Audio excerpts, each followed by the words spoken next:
the City Mansion. Lisa Taylor has more. The Chiefs tight end was included among a string of home burglaries at professional athletes' homes, according to ABC News. The boyfriend of pop star Taylor Swift had his home broken into right after a separate burglary at Chiefs quarterback Patrick Mahomes' Missouri estate on October 6th. Police are not saying if the burglars are behind bars. You're listening to the latest on NBC News. This is Chicago's Progressive Talk, 820 AM, WCPT Willow Springs, and online at WCPT820.com, where facts matter.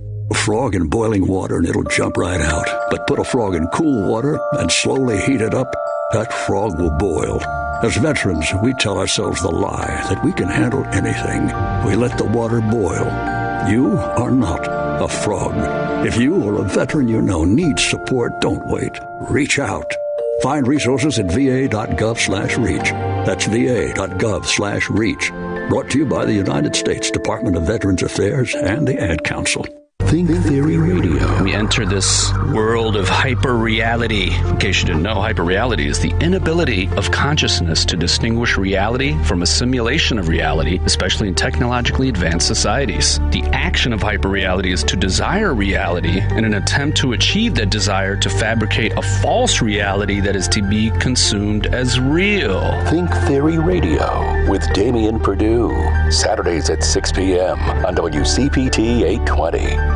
Tom Hartman. Autocrats generally, particularly those autocrats who have narcissistic personality disorder and are sociopaths, as is, in my opinion, Trump, typically do not tolerate high-profile people around them. They want to be the star of the show, and that's certainly been the history of Donald Trump. The only people that he will tolerate around him are people who, when he says, kiss my ass, they fall to their knees. The Tom Hartman Radio Program, weekdays 11 a.m. to 2 p.m. on WCPT 820, where facts matter.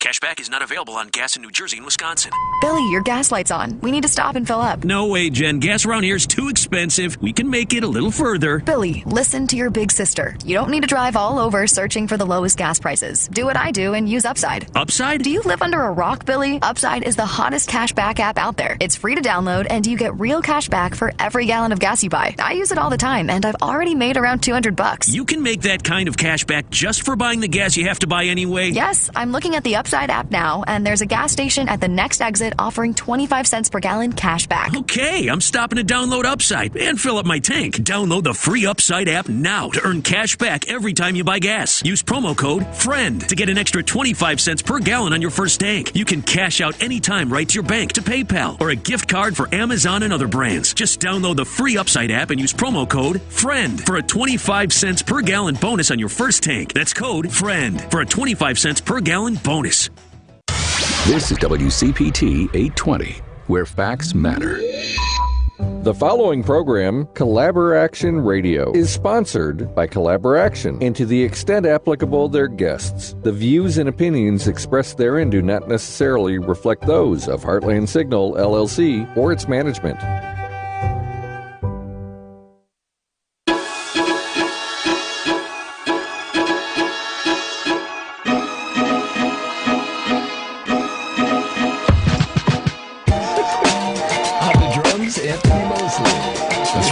It's the opening drum line. This is the backing anthem today is Shirelles, represented by Peter Sternberg. Is that who that is?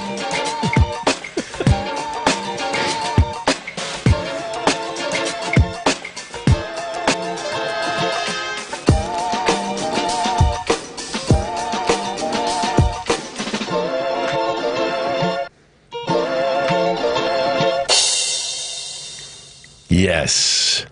Hello, fellow living humans. Welcome to Collaboration Radio. We are here at the six corners of art, activism, and social change. Thank you for joining us. Collaboration Radio on WCPT 820 AM, Chicago's Progressive Talk Radio. We're also streaming live on the Facebook and Collaboration's YouTube and on WCPT.com. You can also get us on demand in the very near future at Apple Podcasts, Spotify, YouTube, and everywhere else you get your tasty digital content. I'm Anthony Mosley.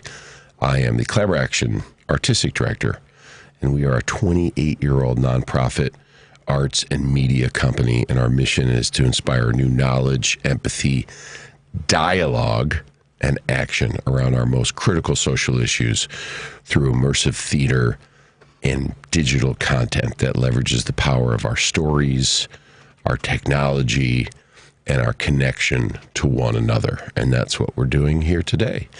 But first, a message from our sponsors.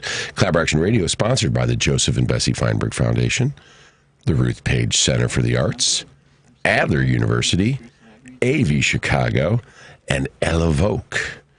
It's Nutcracker season, folks. Ruth Page's The Nutcracker returns in 3 locations this holiday season.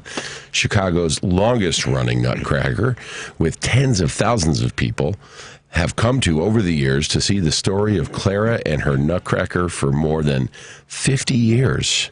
Relive the magic of this beloved classic that first brought to life at Chicago's iconic Erie Crown Theater.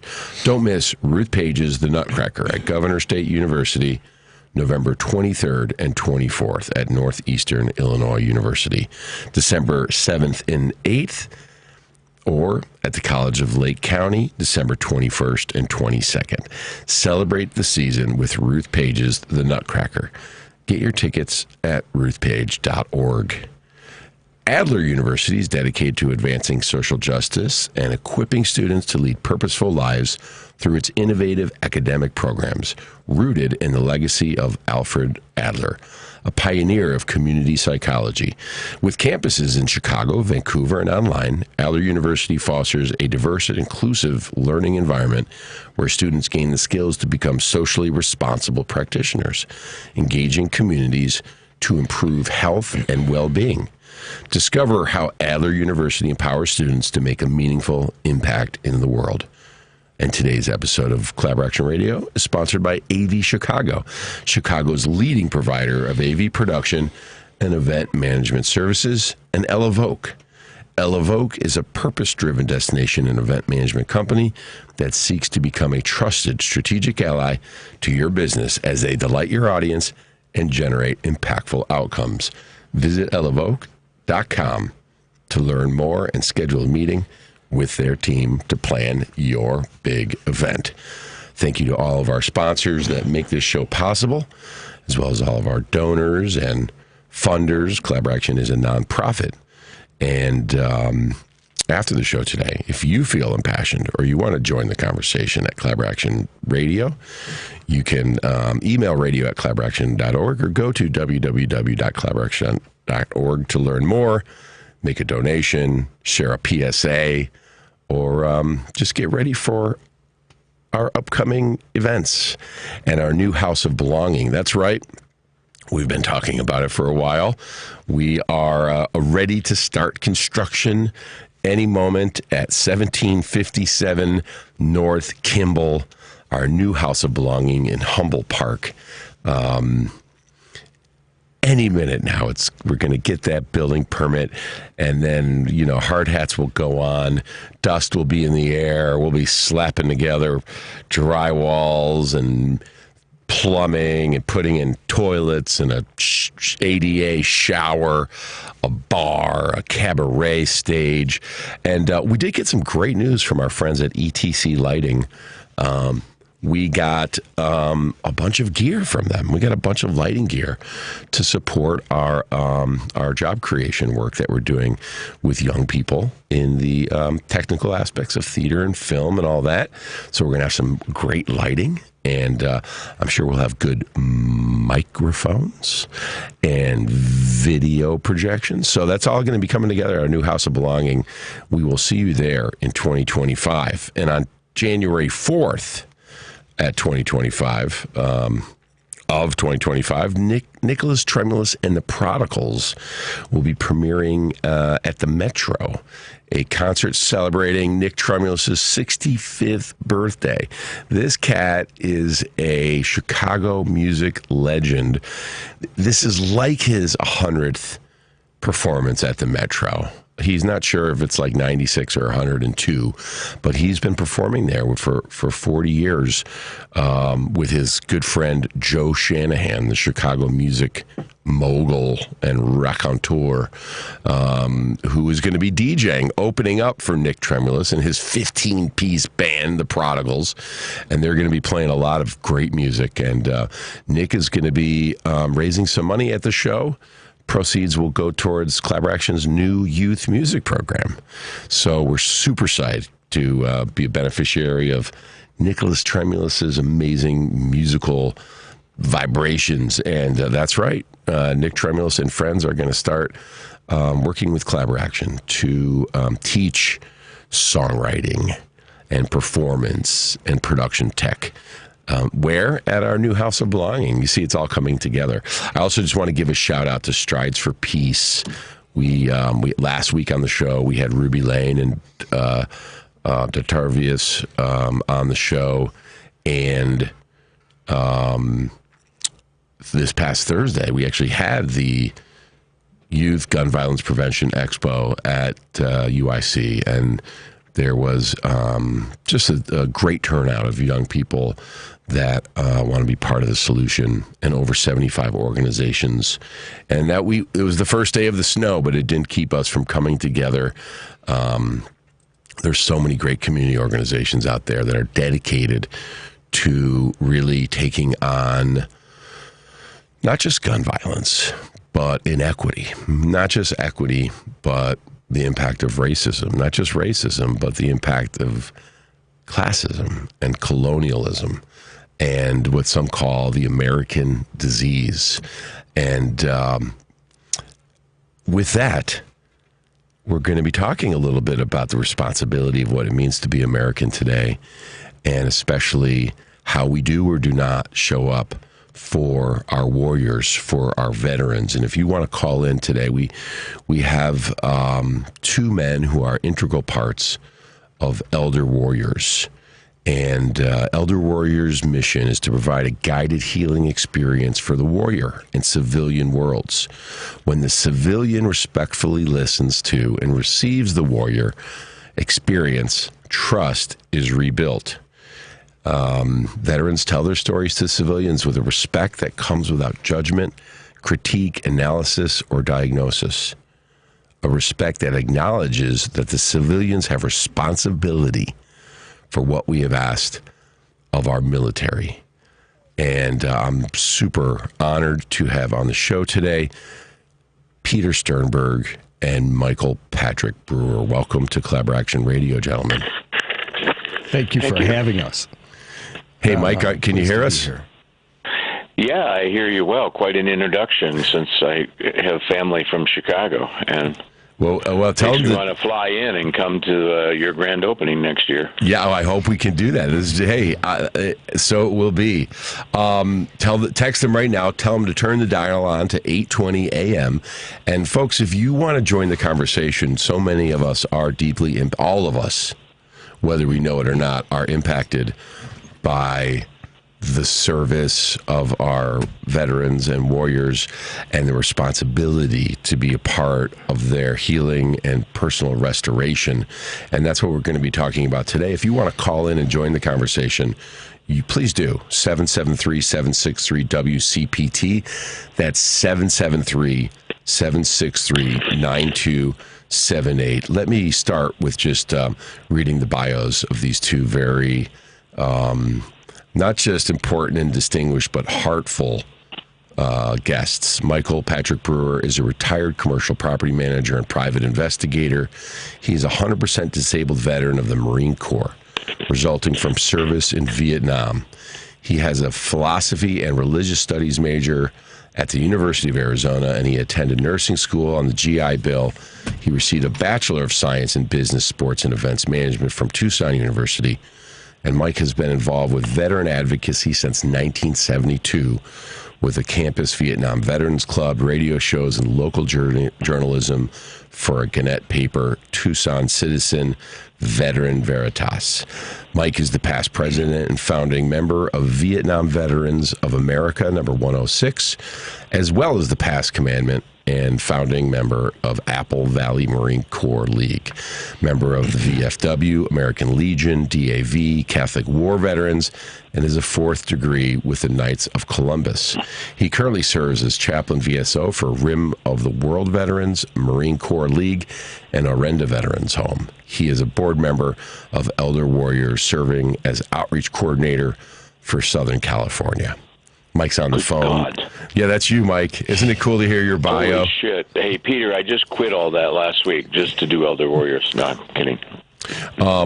No swearing on live radio. I know you're a Vietnam veteran, so you can really do whatever you want, Mike. But and in the studio, we have my friend Peter Sternberg, a clinical social worker in private therapy practice here in Chicago. Peter is a co-founder of Elderwarriors, along with Father Michael Cincinnato, in practice since the mid-1970s, working with families, couples, and individuals.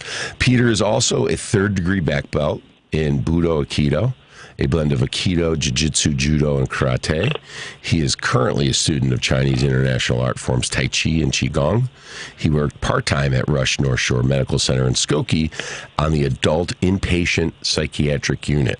While there, he developed moves of last resort training for healthcare workers as a humane way of intervening with violent patients to preserve safety, and also developed pediatric mass casualty response protocols while a member of the hospital's disaster planning commission.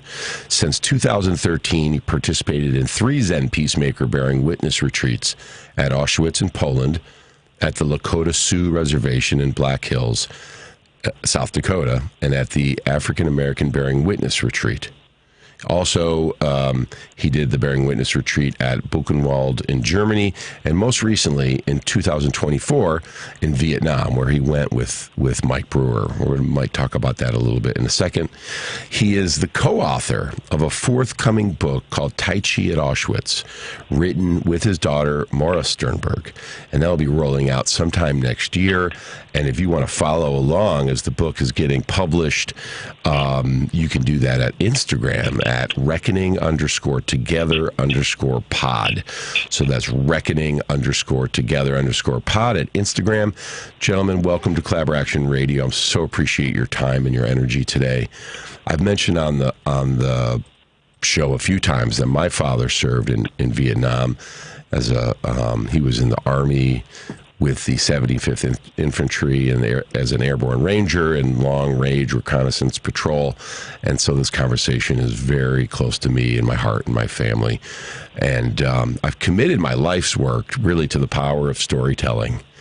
And that's really a big part of the center of the work you're doing. Let's just start off with telling us about the Elder Warrior program and the journey of healing that you guys have been on.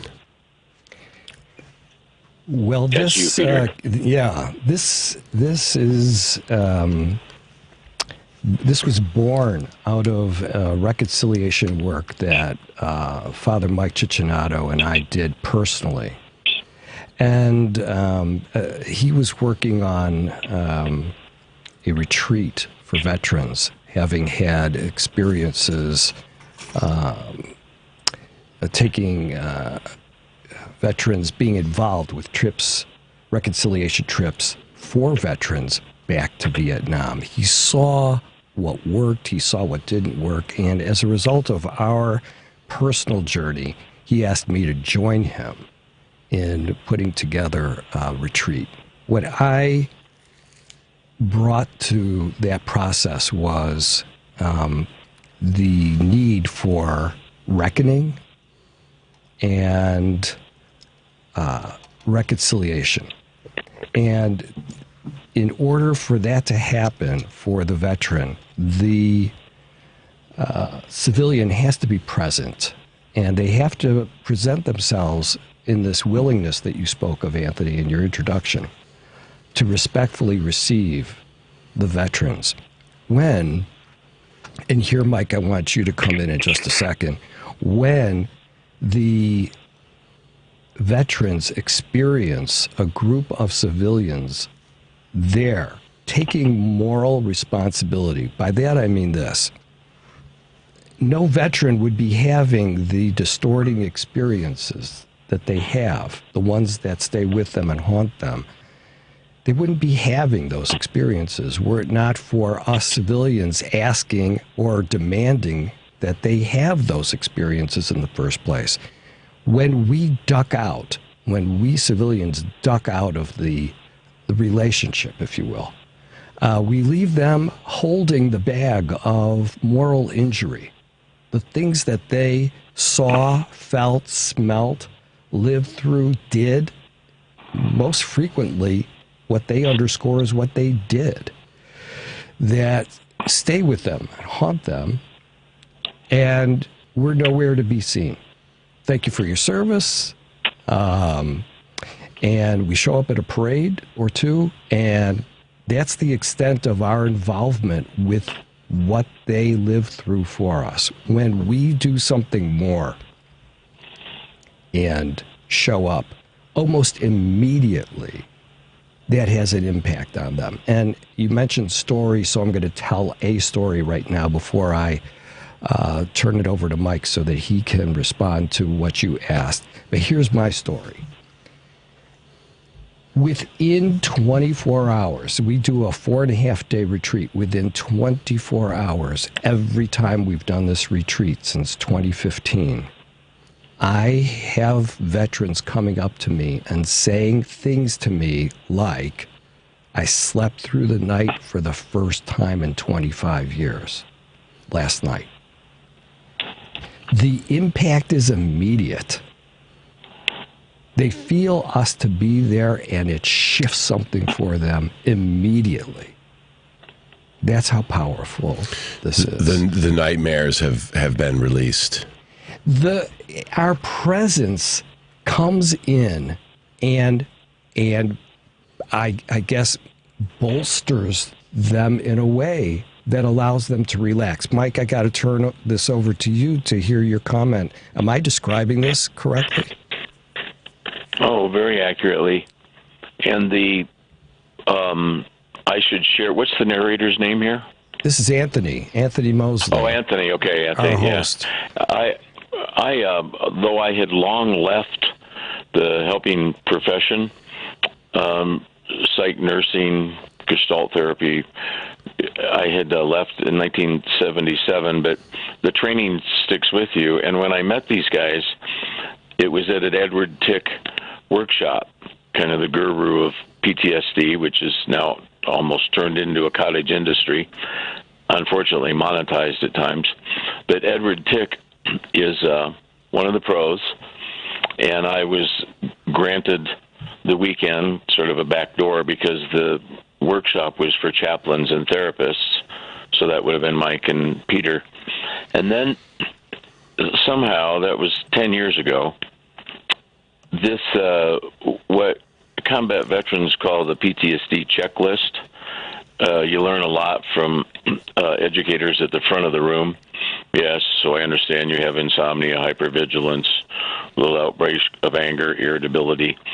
And then at the end of that, now that you've been educated, the vet says, this could be an old Pfeiffer cartoon strip, actually, or Doonesbury.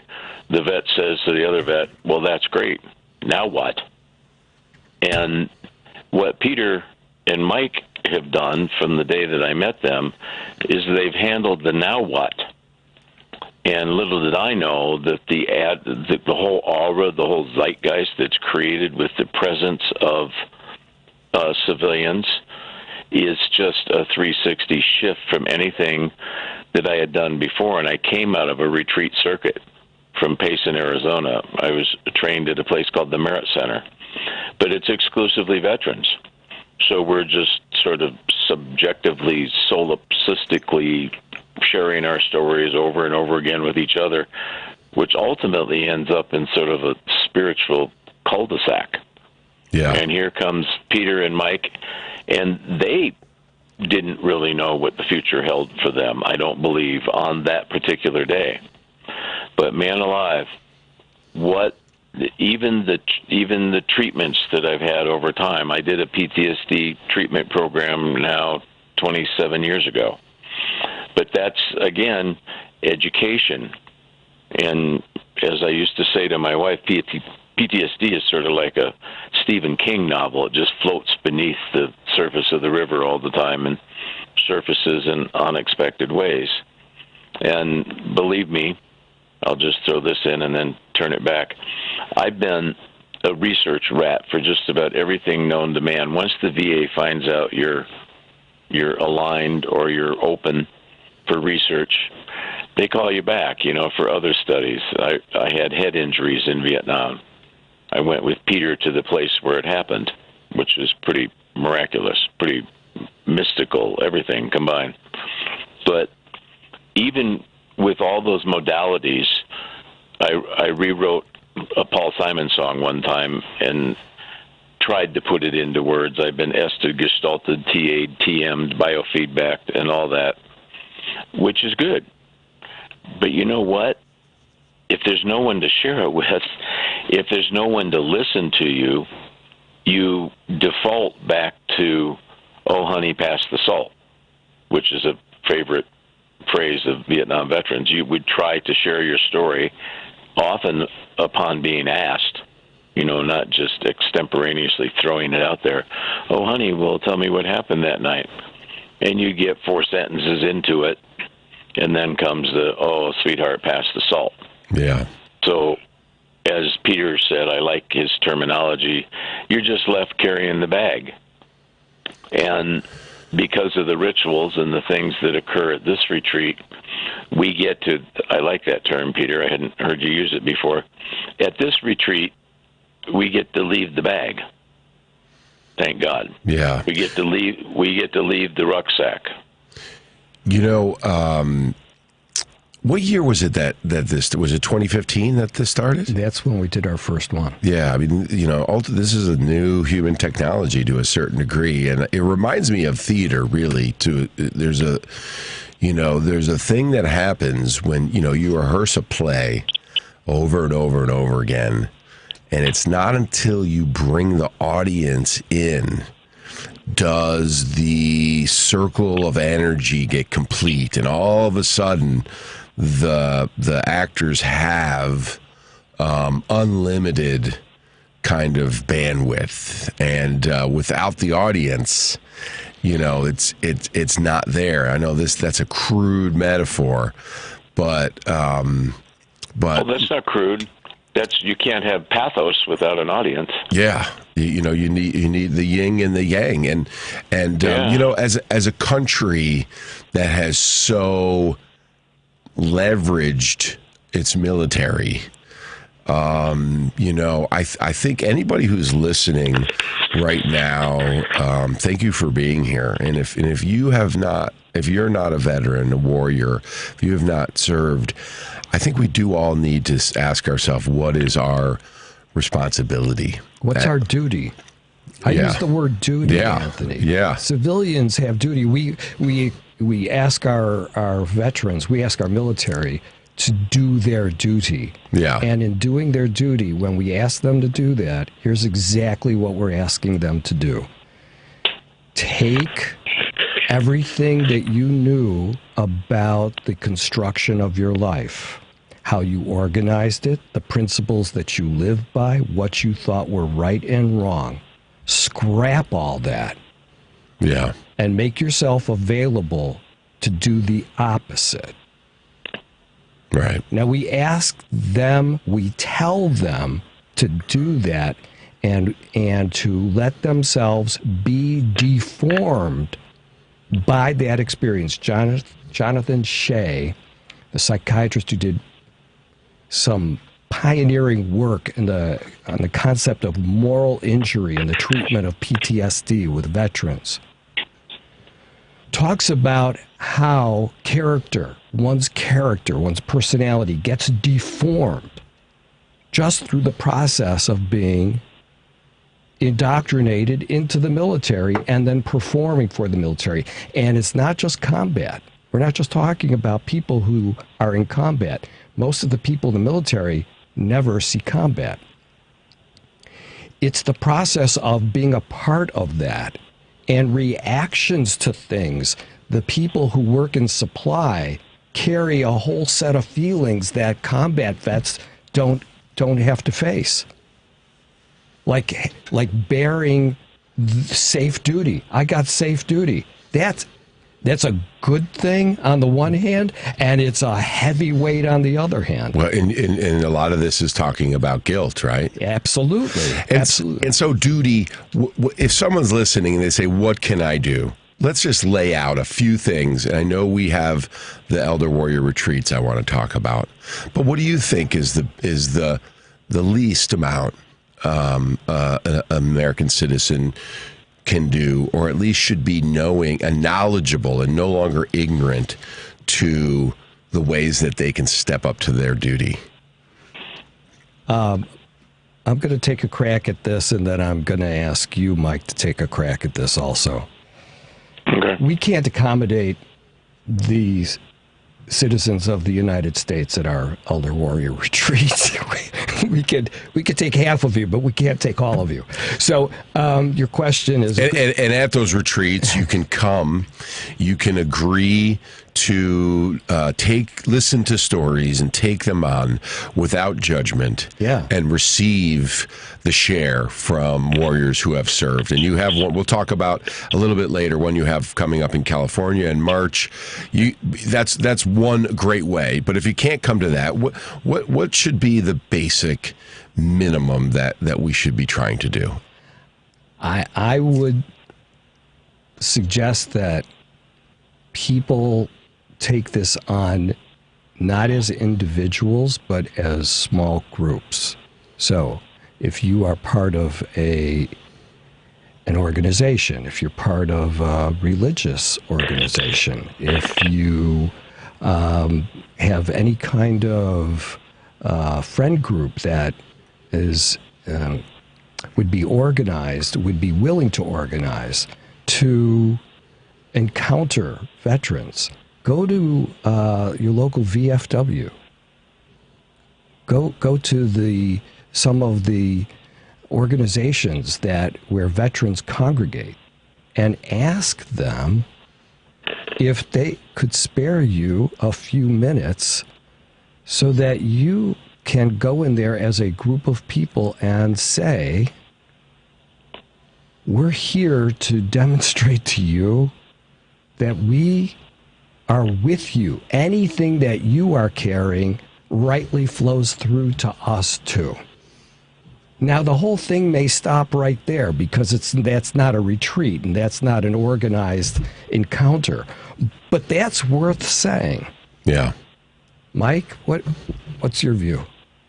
I would say, with an effort to keep it, to keep a very complex issue as simple as can be, to focus on, since you threw theater in there, and I'm in a theater group here in an amateur way, but there's a lot of retired SAG actors where I live near Lake Arrowhead. I'm in Christmas Carol coming up. And I had some training from Goodman's, by the way, from Chicago in the 70s when they attempted to do what Peter does for a living, to do psychodrama through theater. But the whole shift of perspective to moral injury is, I would liken it to Act 3 in a play, since you brought up the theater aspect, because the symptomatology of post-traumatic stress, which the dominant culture now accepts, and Peter would concur that we have more officers that attend these workshops, some of our local things that go on here, and over the last 10 years, we've had a handful of officers attend, which is very rare. For that never would have happened 20 years ago, because they're grasping, either that or their wives are grasping, the depth of moral injury. So I can deal with hypervigilance. I can deal with nightmares. I already have. Most of them have vanished. I left a lot of them in the South China Sea. Thank you, Peter. But the moral injury part is so much more pervasive. And Shea, even in his original book, Achilles in Vietnam, indicated that there really is no language for war. It's pretty hard to translate into something that's acceptable for anyone, even your loved ones, even the people that know you well. you still have a hard time reframing it so it's acceptable. But the moral injury part, thanks to somebody breaking through to that level of understanding, which is a complete wraparound, I would like to see. I just got invited to talk to the Officers Club near where I live here. I couldn't go because I had shingles, of all things. But that's a sign of the times that the Officers Clubs organizations are interested in hearing more about it. And when I've done this in the past, you find out the Officer Corps ends up, oddly, this will put a smile on your face, they oddly end up being a little competitive. You know, like, hey, man, I got that stuff too. But you never heard that 20 years ago, and I think your question was, where would we share it? I would share it more with Officer Corps for this round, not just the civilians in general, although the civilians that have attended our retreat, almost every one of them has a veteran in the family, someone they love. We don't plan it that way. It just comes out that way. Remember Augie, whose dad was at Battle of the Bulge? And they just sit there and say, oh, my God, oh, my word, if I'd ever known. So that civilian population is intact with us. For the last 10 years of retreats, we managed to get a really good collection of civilian attendees. What I'd like to see is more officers because, and I'll leave you with just one phrase from a Army captain friend of mine, Bill Black, in Tucson, where I came from, Arizona, when I said one day, how come we don't see you guys in the fraternal organizations? Why don't we see many officers in the Legion, in the VVA, and the Big Six, they call them? How come we don't see the Officer Corps in those groups? Now, Bill was admittedly in the thick of it. Bill was in the Phoenix program in Vietnam. They were essentially assassins. And he says, as a cowboy poet that he is, so how come you didn't join the fraternals? He says, well, we had to ask you to do it. That's all he said. You think he was been carrying a bag his whole life? We're the ones that sent you into battle. So what is the trigger for them, even though the camaraderie is instant and pervasive and really cool, you know, for the officer and the enlisted guy to talk? But what is the trigger for him? The very presence of you, because you're the one that he sent into battle. That's why I'd like to see more presence at a very high level. I'm talking about all the way up to the General Corps. We did have a general, didn't we, Peter? Yeah, we did. Yeah, we had a one-star general. Yes, we did. Wow. That's what I'd like to see shared, is the whole concept of moral injury at that level. Folks, we're here on Collaboration Radio on WCPT. If you're just joining us, we are talking with Peter Sternberg and Mike Brewer of Elderwarriors, and we're going to get back to them in a minute, but I want to remind you that this show is sponsored by the Ruth Page's The Nutcracker, which is currently running it's at Governor State University tomorrow at 2 o'clock, and then November 23rd and 24th, that's today and tomorrow, and then it's at Northeastern Illinois University on December 7th and 8th. At the College of Lake County, December 21st and 22nd. That show has been running for more than 50 years. So if you want to take a family outing to a great Nutcracker, go get tickets at ruthpage.org.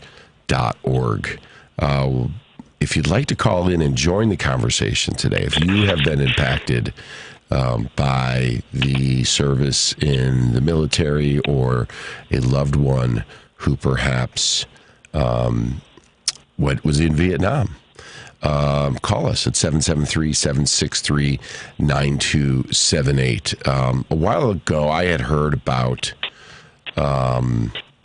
the indigenous rituals to help restore our warriors. And I know you guys have talked a little bit about some of the Navajo rituals. I think it's important for people to hear how our indigenous communities came together to do their duty to help returning warriors make their way back into civilian life. Can one of you guys talk about that a little bit?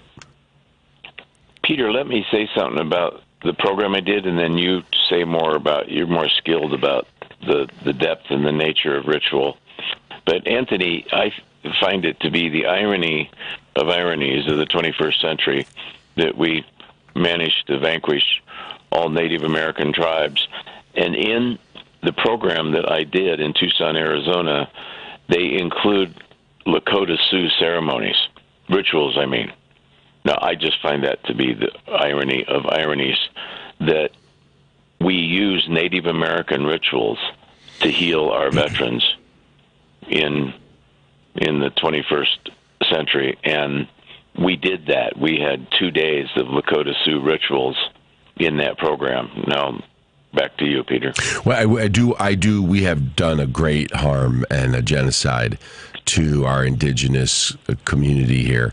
There are still 80,000, American Indians that live in the Chicagoland, and it is ironic as we talk about taking care of our veterans, how easy it is to gloss over the folks that the communities that were here first. Of course, we all go back to Africa at some point, but it is I think painfully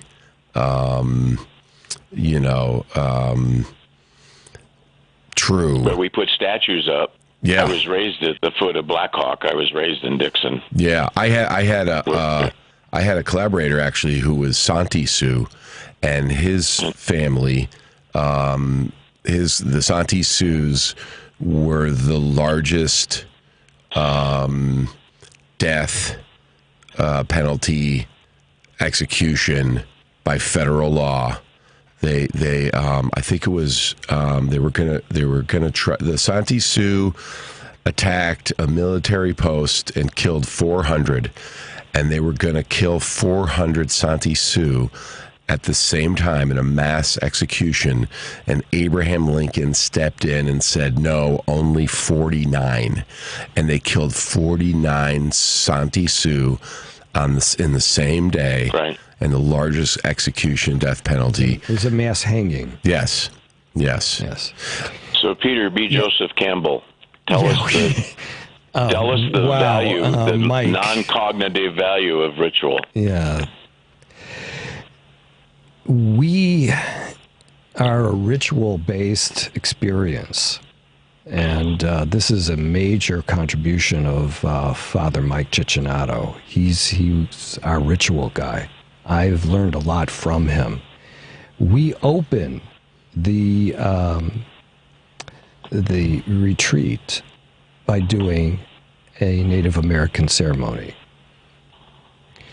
The premise that you articulated, Anthony, that we receive others without criticizing, without diagnosis, without judgment, without analysis, those are the principles of the children's circle from Native American tribal experience, where the tribe would sit around the fire and be able to speak. Anyone would be able to speak and be received and accepted without any questioning, without any fixing, just heard and accepted. So these Native American principles are baked into what we do in the healing journey. And, a good percentage of our country still thinks that the earth is flat. And a lot of people don't quite understand the power of ritual. Can you just talk to us about the innate power of ritual to heal, connect, and change us? You want me to share one? Sure. It's short. It's very short. and I'll probably mangle the real nature of it, but one of the rituals that we engaged in this program in Tucson, at the Tucson VA, was meeting the red chief and the white chief. The red chief would be anger. The white chief would be peaceful.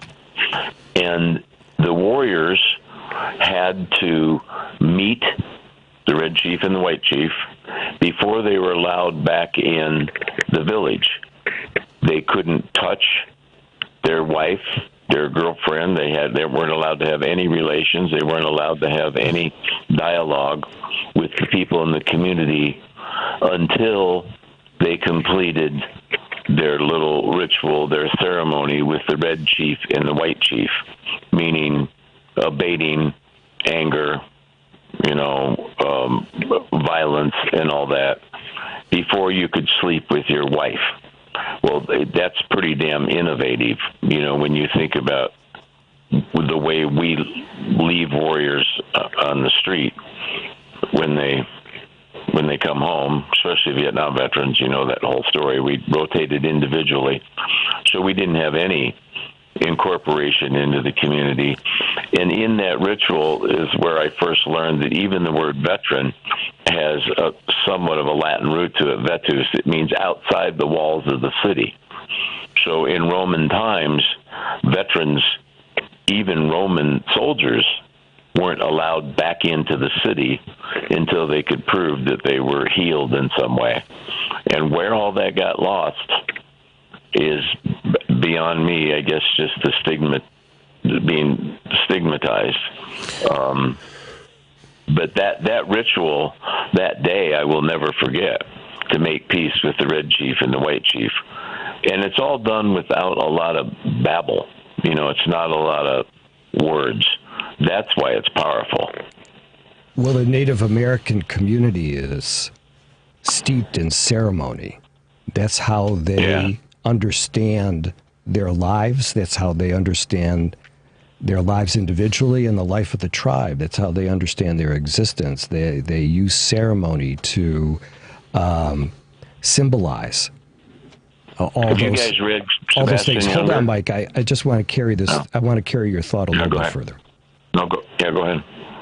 From the beginning of recorded history, and Shea takes us back to the Iliad and the Odyssey, which he breaks down as the first writings about post-traumatic stress disorder, warriors being deformed by their experience. There were ways that the societies had for bringing their warriors back in. That's what Mike was just talking about. And this is true across the world. In European, what would later become European countries, the Greeks, the Romans, the countries of the Middle East, Africa, any tribal society had ways of turning their people into warriors and then bringing them back into the society once they had been in battle. And there was ceremony around that. Some number of days that they had to stay outside of the tribe, away from the tribe. Some number of experiences that they needed to go through with shamans and with their leaders outside of the tribe to process, to what? They're processing the experiences of the distortions that they had to live through having just been warriors, to be cleansed and less twisted coming back in. And when they came back in, what did they come back into? They came back into the circle, and their stories were told and received and accepted. And there's the package, and that is exactly what we do not do in this country and don't do in modern societies. Well, and speaking of tribalism, here on Chicago's Progressive Talk Radio, where when will we move beyond you versus me, red versus blue, Cubs versus White Sox, Bears versus Packers, black versus white. I know it was really important back when we were hunting buffalo, sitting around a campfire, looking at the stars at night, to protect your tribe. It was a key part of survival. Technology is accelerating at an accelerating rate. In the last 6 months alone, ChatGPT is already obsolete, and AI is now able to create digital, filmmaking. You can have 500 extras in battle in a matter of seconds. What and when? What will it take, and when will we move beyond? Not when. What will it take for us to move beyond this state of tribalism? And it probably won't happen in our lifetimes. But what will it take the human species, the human race, to move? I don't think we ahead? ever will. Never. Tribalism is an anthropological thing. I don't know if either one of you read Sebastian Junger's book Tribe. Yeah. Which is quite good. He's a combat journalist, but there's some chapters in there that are just absolutely shocking about the whites, the Caucasians that were captured by the Native American tribes, POWs essentially, and then didn't want to go back. That is just fascinating reading. I mean, some of those were probably revolutionary soldiers. There was no pain meds then. There were no treatment programs. There were no vet centers.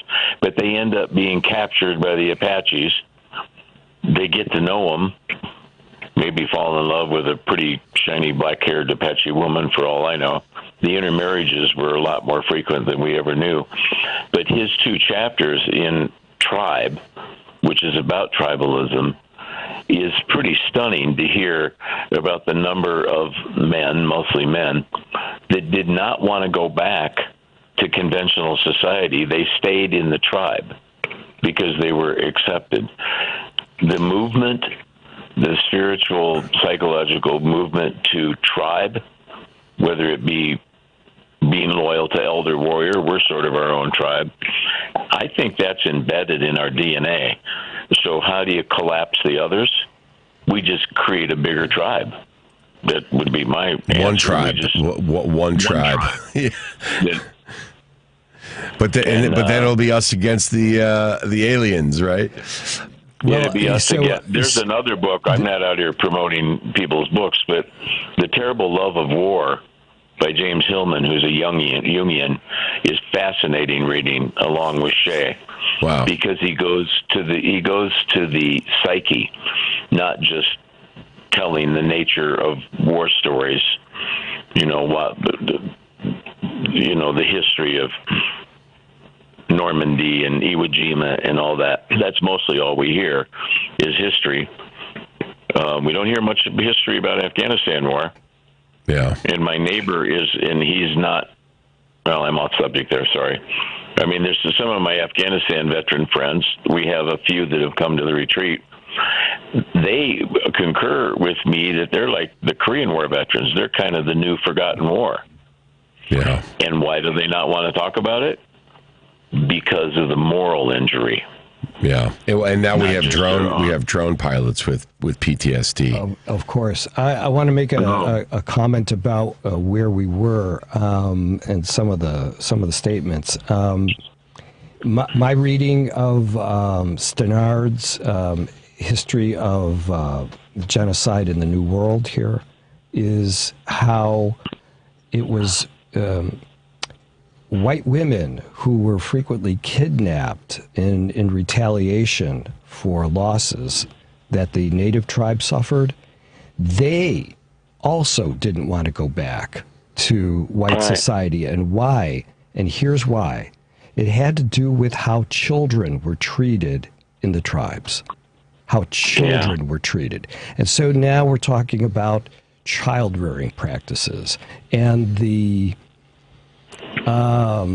ways that people get inculcated into their first tribe. And the first tribe is what? The family.